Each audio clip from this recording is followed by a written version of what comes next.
이 22장 말씀에서 아브라함을 하나님 명령하신 대로 이삭을 번제로 바치려고 하였습니다. 그러나 하나님께서는 아브라함을 위하여 어, 이삭을 대신하여 순양을 준비하여 주셨습니다. 사실 이 말씀은 친구약 성경에 굉장히 중요한 그러한 말씀이죠. 하나님이 준비하신 어린 양.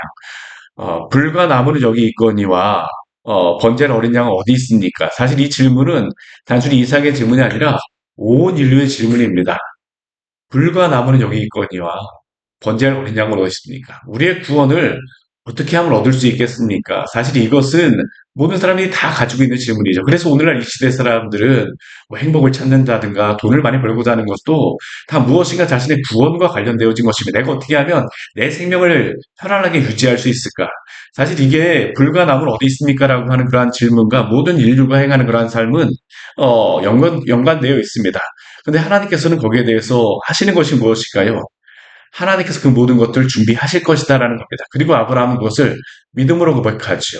그리고 이삭 대신에 어린 양이 바쳐졌던 그 장소가 바로 여호와 이레라는 그러한 장소가 되었음을 우리는 보았습니다. 하나님께서 보시는 곳, 그곳을 보는 것이 또한 믿음을 따라 살아가는 그러한 성도라는 것입니다. 그리고 우리가 하나님이 보시는 것을 또한 믿고 바라보며 우리가 나아갈 때 하나님께 구원을 얻을 수 있습니다. 구원은 우리가 얻는 게 아니에요. 하나님이 주시는 것입니다. 그리고 성도는 무엇입니까? 믿음으로 그것을 바라보는 것이죠. 바로 이것이 어제 말씀에서 우리가 보았던 중요한 그러한 말씀입니다. 근데 그러한 중요한 말씀 뒤에 보게 되면요. 오늘 말씀에 보게 되면 사라의 죽음에 대한 말씀이 있습니다. 사라의 죽음. 그러나 오늘 이 말씀을 보게 되면 사라의 죽음뿐만 아니고요. 이 밭과 땅을 사는 그러한 내용이 나와 있어요. 아니, 하나님께서 자손도 주셨는데 땅도 하나님이 주시는 것 믿음으로 그냥 기다리면 되는 것이 아닐까라고 생각을 할 수 있지만 우리가 아브라함의 인생 가운데서 잘 봐야 되는 것은 무엇이냐면요. 하나님이 주권적으로 그의 삶을 이끌어 가시고 믿음의 사람으로 이끌어 가시지만 또한 그는 어떻습니까?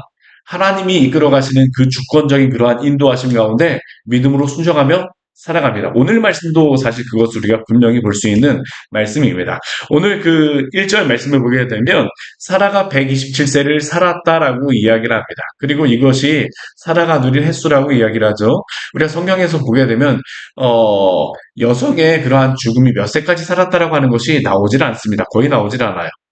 창세기에서도 여러 여성의 그러한 족장들의 아내들이 있는데 그 아내들이 몇 세까지 살았다는 것이 나오질 않아요. 유일하게 누구만 나오냐면요. 바로 사라만 나옵니다. 사라가 127세. 이렇게 나온다라고 하는 것은 사라를 또한 성경에서 굉장히 중요하게 여긴다라는 거죠. 왜 그럴까요? 믿음의 가족이 또한 아브라함과 함께 이 믿음의 가족을 이루었기 때문입니다. 아브라함과 사라 둘 다 믿음을 따라 살아갔던 그러한 사람들이죠. 어, 그런데 그가 죽었을 때 오늘 2절 말씀에 보게 되면 헤브론에서 죽었다라고 이야기를 합니다. 헤브론. 그리고 헤브론에서 죽었을 때 아브라함은 사라를 위하여 슬퍼하며 애통하였다라고 이야기합니다. 우리에게 전하고 있습니다. 자신과 함께하였던 그러한 아브라함의 마음에 얼마나 애틋한 그러한 마음이 있을까요? 이 갈대아 우르부터 시작하여서 다른 사람들은 다 떠났다 할지라도 사라는 끝까지 아브라함의 곁을 지켰던 그러한 여인입니다. 함께하였던 그러한 여인. 그리고 아브라함은 사라를 향하여서 슬퍼하고 애통해요. 물론 하나님 나라에 대한 아브라함이 소망이 있지만 그러나 그 사람이 그 죽음에 대한 그러한 슬픔은 이게 감출 수가 없는 겁니다. 아브라함도 그래서 슬퍼하며 애통하고 있습니다. 그러나 우리 뒤에 말씀을 보게 되면요. 아브라함은 그냥 슬퍼하고 애통하는 것으로서만 끝나지 않아요. 3절 말씀을 보게 되면 그 시신 앞에서 일어났다라고 이야기합니다. 왜 일어났을까요? 왜 일어났을까요? 바로 사라가 매장지를 준비하기 위하여서 아브라함이 일어난 겁니다. 오늘과 같이 미리 그렇게 장사할 그런 곳을 준비할 수가 없었던 거죠. 특히나 아브라함 같은 경우는 어떻습니까? 지금까지 보게 되면 아브라함이 뭐 굉장히 거부가 되고 부유하긴 하지만 그러나 그는 여태까지 땅을 하나도 소유한 적이 없어요. 그 땅을 가졌더라고 하게 되면 그가 매장할 자리를 자기가 찾았을 터인데 그러한 땅이 없었던 겁니다. 특히 아브라함 같은 경우는 유목민의 유목민으로서 그렇게 살아갔기 때문에 그는 사라를 매장할 장소 중에서도 없던 겁니다. 그래서 이 헤브론에 살고 있는 그 사람들에게 가서 해쪽 속에 가서 이야기합니다. 뭐라고 이야기를 할까요? 우리 4절 말씀 같이 한번 읽을까요? 나는 당신들 중에 나그네요 거류하는 자이니 당신들 중에서 내게 매장할 소유지를 주어 내가 나의 죽은 자를 내 앞에서 내어다가 장사하게 하시오. 아브라함은 자신을 누구로서 소개하고 있습니까? 나그네 거류하는 자라고 이야기를 하고 있습니다. 우리 히브리서 말씀에 보게 되면 본향 찾는 자라고 이야기를 하죠. 나그네입니다. 아브라함은 자신이 나그네라는 것을 분명히 알았습니다. 정착민이 아니었어요. 아브라함의 스스로에 대한 정체성은 나그네요 거류하는 자라는 겁니다. 이 나그네요 거류하는 자라는 것은 한 곳에 있지 않다라는 겁니다. 일시적으로 있는 사람입니다. 나는 나그네요 거류하는 자로 이곳에 있습니다. 그런데 나의 아내가 죽었으니 매장할 소유지가 필요하니 장사할 그 장소를 매장할 소유지를 내게 주시오라고 아브라함이 이 사람들에게 이야기하죠. 근데 매장할 곳을 달라고 이야기하지 않고 여기에 보면 무엇이라고 합니까? 매장할 소유지를 달라고 이야기를 해요. 소유지. 아브라함이 소유하는 땅을 달라라고 줄 것을 요청합니다. 그러자 이 해족속들이 아브라함에게 이야기하는 것이 무엇일까요? 오늘 6절 말씀에 보게 되면 이 해족속들이 아브라함에 대하여서 생각하고 있는 그러한 생각이 있습니다. 우리 6절도 같이 한번 읽어볼까요? 내 주여 들으소서. 당신 우리 가운데 있는 하나님이 세우신 지도자이시니 우리 묘실 중에서 좋은 것을 택하여 당신의 죽은 자를 장사하소서. 우리 중에서 자기 묘실에 당신의 죽은 자 장사함을 금할 자가 없으리다. 이 사람들이 아브라함에 대해서 무엇이라고 이야기하냐면요. 나그네라고 이야기하지 않습니다. 내 주여라고 이야기하죠. 굉장히 아브라함에 대해서 극존칭으로서 높여주는 겁니다.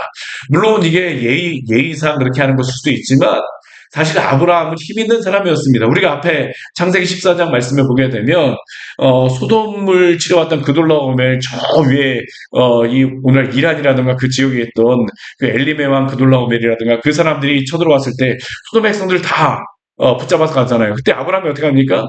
자신이 길렀던 318명과 함께 이 마므레 사람들과 함께 그곳에 가 그 사람들을 다 데리고 옵니다. 그 사람들을 동원할 만큼의 힘이 있었던 사람이 누구냐? 바로 이 아브라함입니다.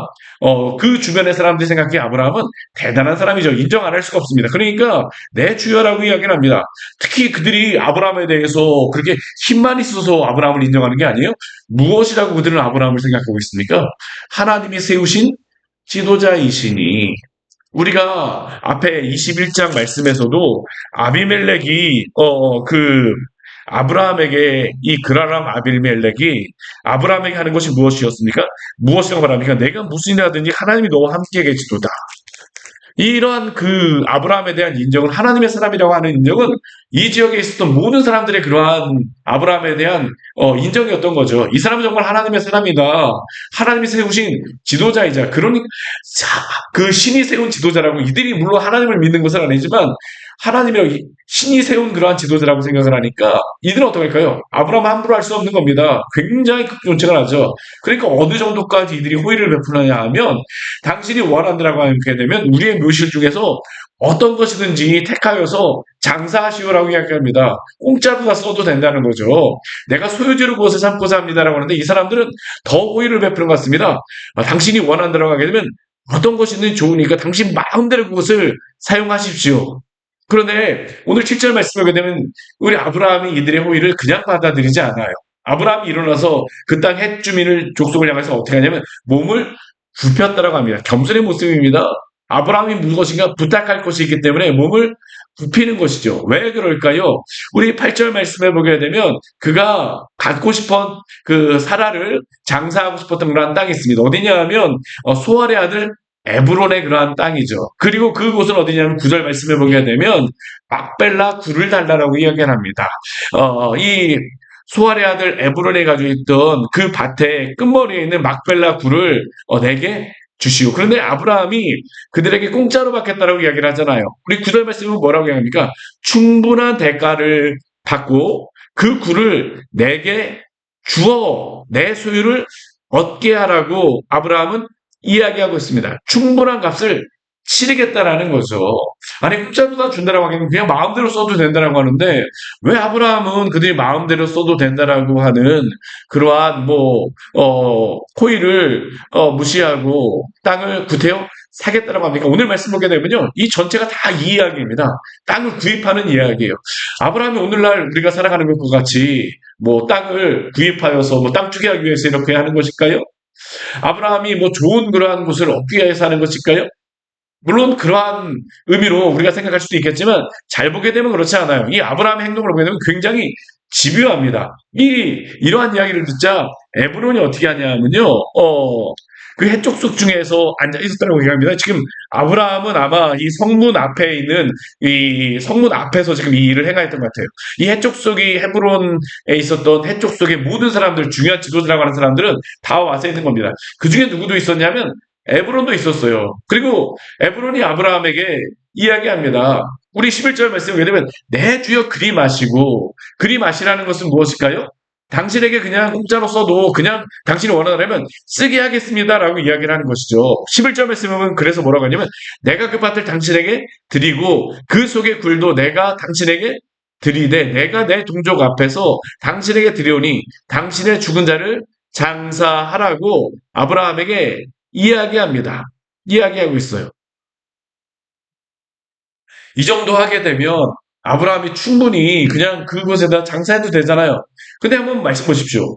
12절 말씀 보게 되면 다시 한번 그 땅 백성 앞에서 에브를 향해서 몸을 굽히고 있는 것이죠. 다시 몸을 굽힙니다. 하나님의 사람이라고 하는 사람이 몸을 굽혀요. 그리고 뭐라고 이야기합니까?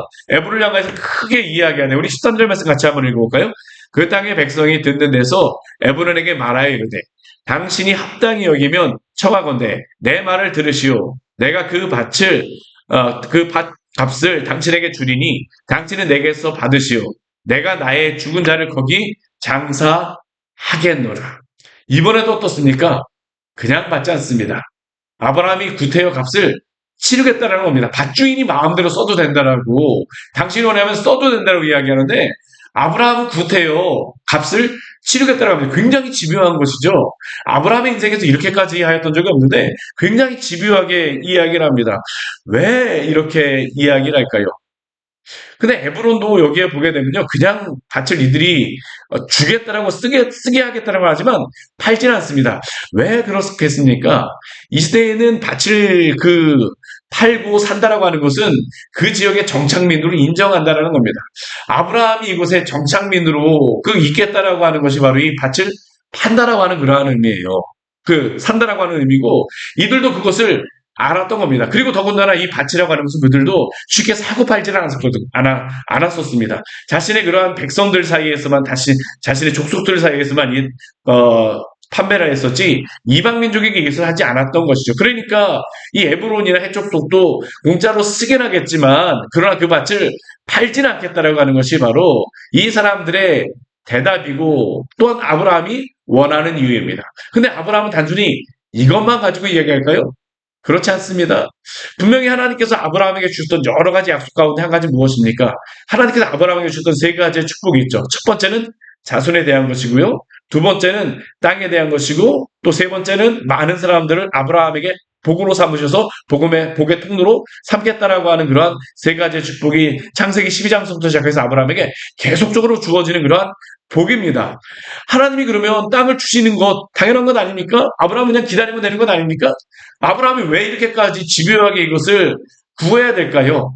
근데 여기에 우리가 보게 되면요. 하나님이 인도하시는 주권도 있지만 또한 우리에게 무엇 또 하나님이 요구하시냐면 행위도 또한 하나님이 우리에게 또한 필요하다는 것을 우리가 이것을 통해서 볼 수 있는 겁니다. 우리 이 아브라함이 왜 이렇게 집요할 수밖에 없는지를 우리 창세기 15장 말씀을 보게 되면 그 이유를 볼 수 있는 그런 말씀이 있어요. 우리 창세기 15장 우리 말씀 같이 한번 볼까요? 창세기 15장 13절부터 우리 16절까지의 말씀을 우리 같이 한번 보도록 하겠습니다. 창세기 15장 13, 14, 15, 16 말씀 우리 한 절씩 같이 읽어볼게요. 13절부터 16절까지입니다.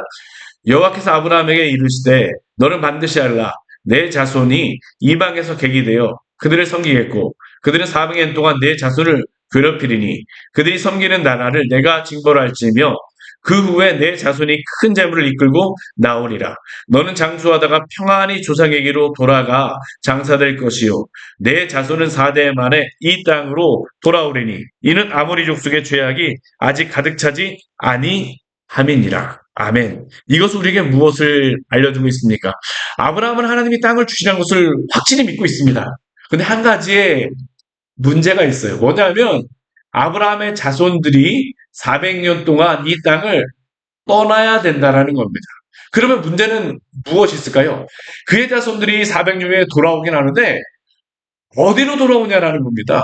사실 아브라함은 이 질문을 가지고 계속적으로 살고 있는 것이죠. 자손 얻었습니다. 이삭을 통하여서 하나님이 그 많은 그러한 자손들을 얻게 해줄 것을 아브라함은 믿습니다. 또한 어제 말씀을 통하여서 그러한 씨에 대한 약속도 받았죠. 근데 이 땅에 대한 그러한 부분에 대해서 아브라함이 가지고 있는 질문이 듭니다. 도대체 나의 자손들이 오는데 어디를 중심으로 돌아올 것인가? 이게 바로 아브라함이 이 하나님의 약속 가운데 그가 가졌던 질문이죠. 그리고 그는 어떻습니까? 이것은 단순히 하나님이 주시겠다라고 하는 것으로서만 끝나는 것이 아니라 하나님의 약속을 믿기 때문에 이 땅을 사는 겁니다. 물론 이 땅을 소유주로 사지 않았다라고 할지라도 그들의 하나님이 주려고 하면 주실 수 있겠죠. 그러나 그들에게 어느 땅으로 와야 되는지를 아브라함은 그 자손들에게 알려주기를 원했던 거죠. 결국 아브라함이 이 땅을 사는 이유 무엇입니까? 믿음으로 사는 것입니다. 믿음으로. 믿음으로. 그리고 오늘 말씀해 보게 되면 이렇게 믿음으로 이 땅을 구하고자 하는 아브라함. 오늘 15절 말씀해 보게 되면 이것을 에브론이 들었을 때에 그러나 그가 이 땅을 그냥 주고자 하지 않습니다. 23장 15절 말씀 보십시오. 땅값은 은 400세겔이라고 이야기합니다. 은 400세겔. 은 400세겔이 어느 정도 되는 양일까요? 은 20세겔이 이 시대에 보게 되면요. 한 사람의 종을 사는 그러한 돈입니다. 이게 굉장히 은 20세겔만 해도 종을 사는 거기 때문에 굉장히 그 비싼 액수였었거든요. 근데 이게 딱 은 400세겔이라고 하게 되면 이게 굉장히 많은 그러한 액수입니다. 굉장히 많은 액수예요. 에브론은 왜 이렇게 이야기했겠습니까? 땅을 팔고 싶지 않다라는 겁니다. 은 400세겔인데 아브라함이 사겠어? 근데 또 한편에서 그의 마음속에 어떤 생각이 있을까요? 은 400세겔 팔게 되면 혹시 내 그 해족속들이 나에게 뭐라고 딱 팔았다고 이야기한다 할지라도 나는 팔지 않겠다라고 하는 것을 분명히 나의 족속들이 알겠지. 또 한편에서 어떤 마음이 있었겠습니까? 혹시라도 아브라함이 사게 되면 내가 잘 되겠네? 이게 바로 에브론이 가졌던 그러한 생각입니다. 근데 이 아브라함은 여기에 대해서 어떻습니까? 토를 달지도 않습니다. 바로 어떡합니까? 16절 말씀해 보게 되면요. 우리 16절 말씀 같이 한번 해볼까요? 아브라함이 에브론의 말을 따라 에브론이 해쪽 속에 듣는 데서 말한 대로 상인이 통용하는 은 400세겔을 달아 에브론에게 주었더니 한마디도 붙이지 않습니다. 하나도 깎지 않아요. 뭐라고 합니까? 은 400세겔 그대로 다 줍니다. 왜 그렇습니까? 당장 아브라함에게도 은 400세겔이라는 것은 굉장히 큰 돈이요. 또한 부담스러운 것이지만 믿음으로 이 땅을 사는 것입니다. 이 땅을 하나님께서 주신 땅이오니 하나님께서 이 자손들에게 400년 후에 올 그 자손들에게 이 땅을 주실 것을 기억하며 믿으며 아브라함을 이 땅을 사게 되는 거죠. 그래서 이곳이 어떻게 됩니까?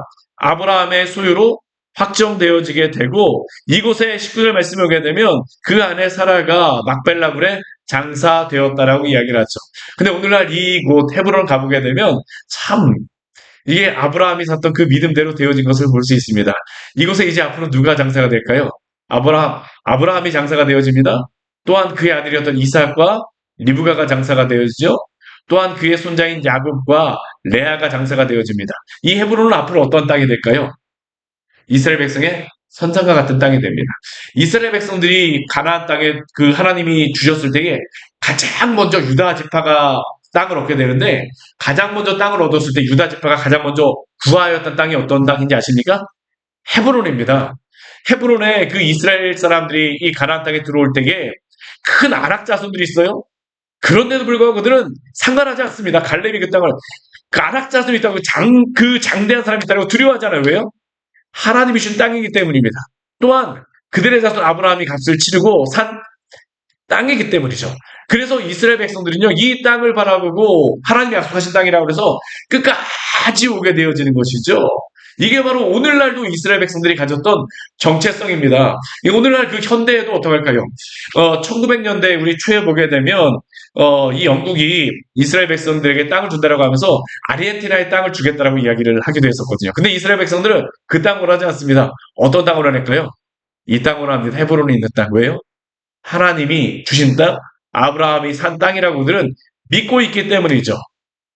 아브라함의 믿음에 따라 또한 하나님이 그 땅을 주셨다고 생각하기 때문에 그들은 그 땅을 향하여서 끝까지 나아가는 겁니다. 이게 바로 아브라함이 가졌던 그러한 믿음이 아니겠습니까? 그런데 이것은 단순히 아브라함에게만 주어지는 그러한 땅이 아브라함과 그 자손에게만 주어지는 땅이 아닙니다. 사실 이 사라의 매장지로서 주어진 이 땅은 오늘 우리에게도 주는 놀라운 은혜의 말씀이 있습니다. 무엇일까요? 이 사라의 죽음은 무엇을 예표한다라고 할 수 있냐면 그리스도의 죽음을 예표한다라고 할 수 있어요. 그리스도가 우리를 위하여 십자가에 죽으시고 부활하심으로 말미암아 그리스도는 어떻게 되십니까? 하나님의 영원한 약속, 하나님의 그 나라에 가시죠. 우리는 어떻습니까? 그리스도가 들어가신 그 땅을 이 땅 가운데선 나그네와 분양을 찾는 자로 살아가지만 그리스도가 그 땅에 들어가셨기 때문에 우리는 그 영원한 나라를 또한 얻게 되는 줄 믿습니다. 이게 바로 히브리서 6장 19절과 20절에서 그 히브리서에서 고백하였던 우리 믿음의 선배들의 그런 또 고백이기도 하죠. 하나님이 주신 그런 말씀이기도 하죠. 히브리서 6장 19절과 20절 말씀 제가 한번 읽어드리겠습니다. 우리가 이 소망을 가지고 있는 것은 영혼의 닷 같아서 튼튼하고 견고하여 휘장 안에 들어가나니 그리로 앞서가신 예수께서 멜기세덱의 반차를 따라 영원히 대제사장이 되어 우리를 위하여 들어가셨느니라. 예수 그리스도가 휘장 안에 들어가셨습니다. 그냥 들어가신 게 아니에요. 영혼의 닷 같아서라고 이야기를 합니다. 이 소망이 영혼의 닷 같다라고 하는데 이 영혼의 닷이라고 하는 의미 뭐냐면 이스라엘 이 지중해 항구 가게 되면요. 지중해 항구에 그냥 아무 데나 들어가지 못합니다. 이게 물이 찼을 때만 들어갈 수 있는데 근데 미리 도착하게 되면 그 항구로 들어가는 방법이 있어요. 어떻게 들어가냐면 작은 배가 닷을 가지고 미리 갑니다. 그리고 그 항구에다가 집어넣게 되면 조금 시간이 있다가 물이 차오르게 되면 그때 이 큰 배가 들어가게 되거든요. 오늘 말씀이 바로 그것입니다. 우리가 구원을 받는 것은 어떻게 구원을 받는 것일까요? 예수 그리스도가 하나님이 우리에게 약속하신 그 영원한 기업을 예수 그리스도 안에서 얻음으로 말미암아 예수 그리스도가 들어가신 그곳에 또한 우리가 들어가게 된 줄 믿습니다. 우리에게 약속하신 이 영원한 나라를 주셨사오니 오늘도 이 믿음 가지고 본향 찾는 자로서 살아가시기를 축원합니다. 같이 기도하도록 하겠습니다. 하나님 아버지 오늘 말씀을 통하여서 우리에게 귀한 은혜를 주니 감사를 드립니다. 이 땅 가운데서 본향을 찾는 자로 살아갔던 아브라함과 사라 그리고 그들은 하나님이 주신 그 땅이라고 믿고 또한 그곳을 그들이 값을 치고 샀습니다. 또한 우리를 위하여 이 땅에 오신 예수 그리스도께서는 우리의 죄의 값을 치루어 주심으로 말미암아 하나님의 영원한 나라 본향을 우리에게 허락하여 주시고 또한 예수 그리스도가 들어가신 그 나라에 또한 우리를 이끌어 가시는 줄 믿습니다. 주님, 이 믿음을 갖는 귀한 성도들 결코 하나님은 이 땅 가운데에서 나그네로 살아가면서 여러 가지 많은 일들을 당한다 할지라도 낙심하지 말게 하여 주시고 주의 은혜를 따라 믿음 가운데 살아가는 우리 귀한 지체들 될 수 있도록 은혜 허락하여 주시옵소서. 예수님 이름으로 기도드립니다. 아멘. 오늘 말씀 같이 기억하시면서 기도하며 나가도록 하겠습니다.